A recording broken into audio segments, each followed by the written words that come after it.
Di Bandara Supadio atau Bandara Internasional Supadio, Kota Pontianak, Kabupaten Kuburaya. Diterjang hujan deras disertai angin kencang, kanopi pejalan kaki di Bandara Internasional Supadio porak-poranda pada Kamis 18 November 2022 siang.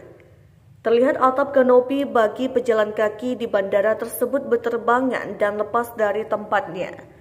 Bahkan akibat kuatnya angin, tiang-tiang penyangga kanopi pun turut rusak.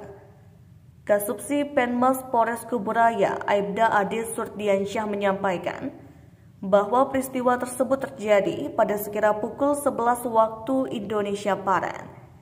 Akibat cuaca ekstrim hujan disertai angin kencang, fasilitas penunjang Bandara Internasional Supadio yang rusak adalah kanopi untuk pejalan kaki dengan panjang kanopi yang rusak sekitar 50 meter dan satu buah tiang lampu penerangan jalan yang berada di area parkir mobil, ungkapnya. Akibat dari robohnya tiang penyangga tersebut tidak menyebabkan korban jiwa, namun hanya menyebabkan kerugian material dengan estimasi puluhan juta rupiah, ujarnya. Kepada masyarakat, Aibda Ade menghimbau kepada masyarakat untuk senantiasa waspada dikarenakan saat ini Kalimantan Barat, khususnya Kabupaten Kuburaya, masih diprediksi akan dilanda cuaca ekstrim. Di Bandara Supadio atau Bandara Internasional Supadio, Kota Pontianak, Kabupaten Kuburaya.